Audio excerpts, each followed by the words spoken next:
So, for my next review, I decided to take a break from classics and super actiony shows to watch Girls Und Panzer. I'm sure it has some complex Japanese name that I'll figure out eventually. But I'm actually really surprised. So, for those of you who don't know, Girls und Panzer is a show where a high school of girls operates tanks as an elective sport. And it basically just goes from there, and as far as I know from the other reviews that I've watched, I've seen some people talk about it, alternate history, Bo Cohen and his crew, like Isaros and stuff. I've heard them talk about it a few times. I thought, you know what, I'll finally give it a try. And has nothing to do with Panzer medals. I know some of my friends have actually asked about that. Totally on its own. I watched the first 4 episodes, and they actually flowed really well together. I didn't even notice that I was on episode 4. I thought I was on 2. Seemed to be a bit short, though. But it actually flows really well together, like I said, and I think it's easy to binge. Definitely. So basically the premise, like I said, it's a high school elective sport, and we have this team. Now the team is made up, the leader is the Panzer IV, and this is made up of basically a bunch of friends. A bunch of just girls doing their girl stuff who are like, oh hey, we need electives, let's do tankery, or senchado in Japanese. There's a volleyball team who is running a Type 89, although it looks like a Type 95. I don't know if that's just me. There's a Werebu running a Stug OS 3. There's the high school presidents running the Panzer 38T, the Czech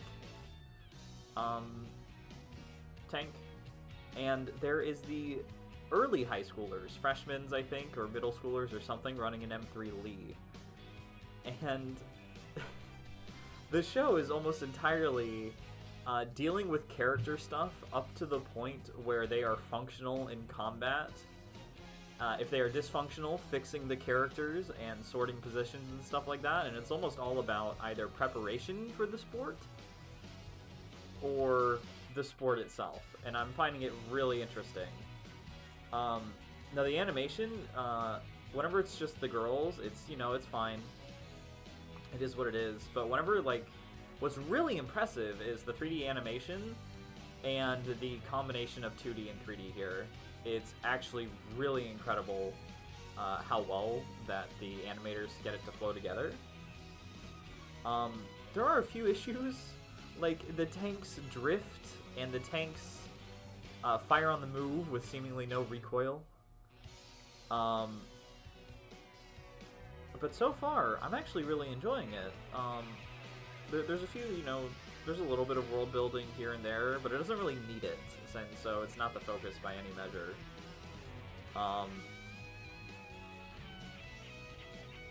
But so far, it seems to be really fun. It's not dealing with a lot of high concept stuff like Eva. It's not like funny in the same way like One Punch Man is or Osamatsu-san.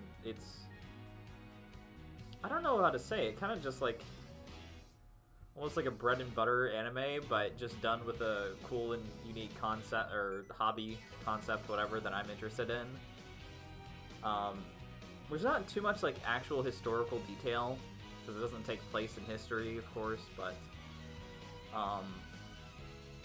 the 3D models are incredible. The texturing on them and it's fucking awesome. However, so far, 2 issues that I've noticed is, 1, every character, besides the hair, looks almost exactly the same. There's a few exclusions, with, maybe character size, like this girl's taller, but she's wearing the exact same uniform. Everybody wears the exact same uniform except for from different countries, so it gets really hard to differentiate characters. I had to write down their names, because they don't show what position they're in enough. So, what position they're operating. So, Mako, alternate history spirit animal, is fucking great. So far, she's the only one with any character, really. There's a little bit here and there, but she's the one that's like, she's the tank master. There's Sayori Isuzu, who is the radio operator, who's the Stacy, kind of. Like, she knows everybody, she texts everybody. There's Nishizumi, who has basically no character so far, but she's also the protagonist. Very, very blank. But she's the one who has to deal with everybody else's problems. There's Reize, who's the driver, who is the cool one.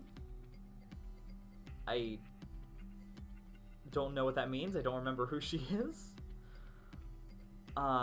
There's Nishizumi. I already said Nishizumi. Did I already say Reize? I don't know. Well, did I say Reize twice or 3 times? Nishizumi. Oh, fuck it. Then there's Hana, who I think is the tired one. And then I figured out, no, she's the one who comes every single time that the tank gets fired. And I'm like, holy shit, this is fucking great. But I'm really enjoying it. And it is kind of popcorn, like I said, nothing high concept, but it is actually really enjoyable. It's not unpleasant to look at. I really enjoyed the intro. The intro music is fucking great. The outro, take it or leave it. But the intro is being really good. Now, I found that there were a lot of details. Some really weird stuff. Like, tank speed is not really accounted for in this. Like, all tanks seem to go about the same speed, which is not true. There were Churchills and Matildas keeping up with Panzer IVs and Stugs. The Wehraboo team seems to be a bit stupid.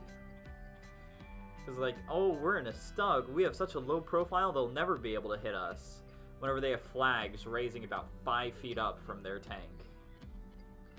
And then each personality, like, the main characters of the P4, they all have their own, like, sort of personality. It's a little one-dimensional, but it's fine. And then basically the rest of it, except for, like, one character from the office team, or student council team, all of them, the personality is the team. So on the little person team, all of them are cowards. Because all of them are, like, scared. They're kids. They're scared. It's whatever, right? On the office team, one of them keeps trying to take control of the situation. And the other ones are just kind of, oh, they're there, they're nice, it's whatever. The Wereaboos are Wereaboos. And the volleyball team, they're all jocks, basically. So far, it's been really interesting, and I'm enjoying it. So that's going to be it for part 1.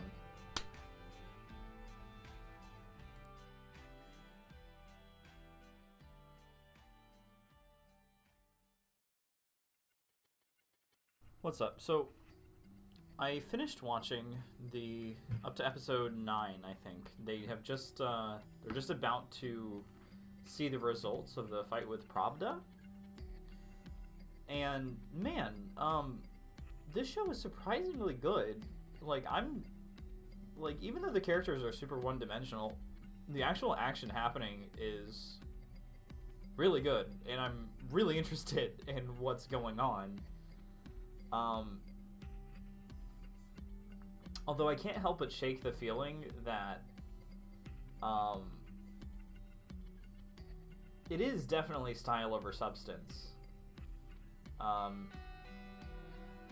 know I've said it like 3 times. It's not high concept. It's not like philosophical. But the action is done really well.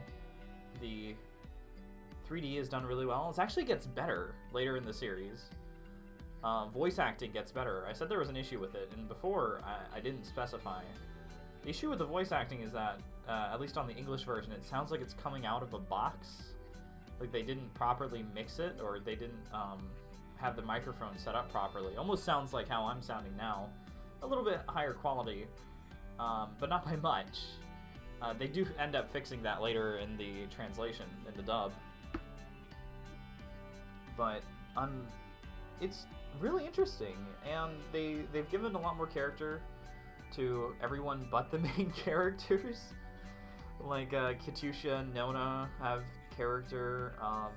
We see a bunch of the Russians. We get a lot of really, really good shots whenever the team is fighting Pravda. And there was a little bit of drama whenever I'm just gonna go by hair at this point. The shorter but long black-haired girl had to visit her grandmother, and there was a little bit of drama there. I'm not too plussed, I guess, on a lot of the personal aspects of each of the protagonists, except maybe Yukari, because her entire thing is tanks, and this show is about tanks. She had a funny moment in the first 4 episodes whenever she was spying on the American team. But anyway, now it's actually been really fun and really interesting.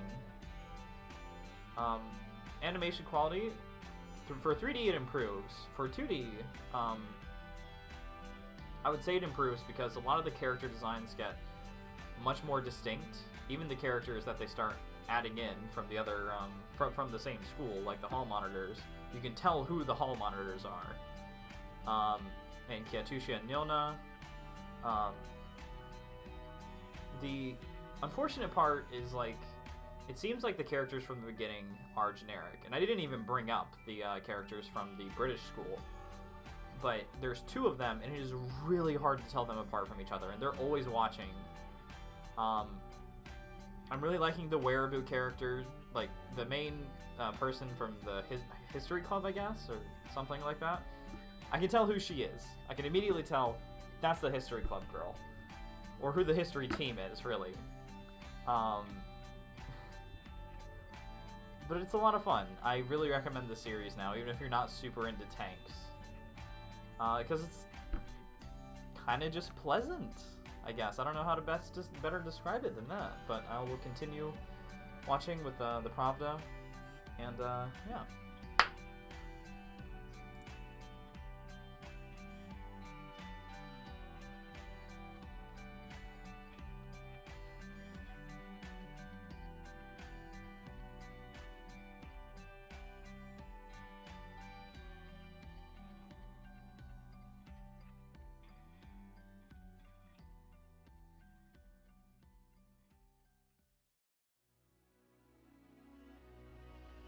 I finished the last 4 episodes of Girls Und Panzer, and might I say, this is actually a really, really... It was so much fun. It was just very exciting. So, the last where I left off was just before we saw the results with Pravda, and it turns out that the oorarai school won. The protagonists won, and that was great. That was awesome. And we got a scene where like, it actually starts building some character with what's her name? I can't even remember her name. The orange girl, the main character, I guess, the commander. Oh my god. I swear I wrote it down somewhere. Wait, shit. This is awful. Okay, if there's one issue with this show that I think is really bad, Onishizumi. It's that it is so difficult to tell characters' names. Like, they just don't say it enough, and they're not unique looking enough. But I really enjoyed pretty much all the characters, and at the very end, I definitely felt a lot more than in the beginning. A message starts to come out a lot more, and it's like, just be respectful and earn the respect of others. Being disrespectful makes you look like a dick, because Nishizumi's sister is a total asshole until the very end. But it's really nice, and I don't know how to say too much. It's a really short series. It's really pleasant. The music in the very final episode isn't that bad at all. The outro music, it's a lot better than I think the normal one. I think it's just the full song, and because it doesn't start really obnoxiously, it's a lot more enjoyable. So, in terms of detail, man, they add a lot in this series now. Or towards the end of the series, like, spokes start coming off, the treads on the tank start popping off. They start like actually aiming for that, and barrels and stuff, and the actual detail and the fights that go into this are so immaculately done. And at least from what I know from 3D modeling, that was really difficult to do. Sure, it's still not, what's it called? It's not like Pixar or anything like that, but the amount of detail and the switches from 2D and 3D, because there's a lot of scenes where they combine them, but there will also be cuts that this is 2D, this is 3D, and it all keeps so well, and that really deserves to be pointed out because of how well it is. And then at the very end, in the ending credits, there's some really, really funny moments where the tired girl is looking at her grandma for finally some respect or something, or for her to be nice or smile back or something, and then she just breaks out into this weird Fortnite dance. And I really, I don't, like, the music was really good. There's a lot of, like, the action is so well done, like, better than a lot of stuff. And they have to fight a mouse, and the detail that goes into that fight is so good. And there's this long chase scene, and I love the first person shots. There's a lot of shots where it'll just follow the first person of that tank, and they're so good. It's, I guess you could say it's pretty experimental. I don't intend to watch the movie, since a lot of anime movies end up just being a rehash of the series or the ending of a series. This ended pretty well, so I'll think about it, but they added some new character designs. They actually added, so in the intro, there's a few clubs that we see that don't get added until the last few minutes. So we see the motorist club, and they show up a few times, but they don't get a tank until the last few episodes, where they get a Leopold, or I think they get a Tiger 1 or Leopold tank. We get the video game club, which gets a Type 38 Chinu Kai, I think. Gets taken out immediately, which I thought was really funny, because they're basically a bunch of they play World of Tanks or something together, and they fuck it up so bad, and they have a hard time piloting. It's like, this isn't anything like the game. There's a moment where all the girls are watching a war movie, and they start crying whenever the tiger gets shot, and it's really fun. It's such a fun show. Like I said, the characters start to actually differentiate themselves a lot more later in the series, between them.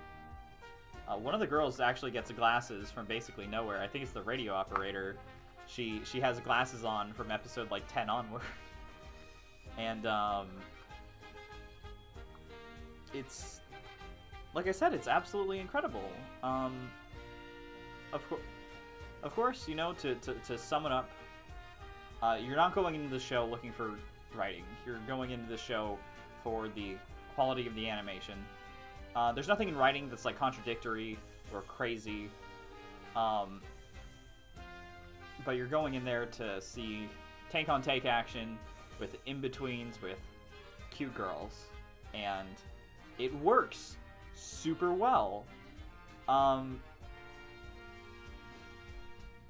don't have much else to say besides that. I give this like a 9 out of 10. 8 out of 10. Like, normally I think I'm more of a writing dude, and I know this is just rambling. So at this point, you already know the score. So normally I focus on writing. So that's much more stuff that I've experienced with.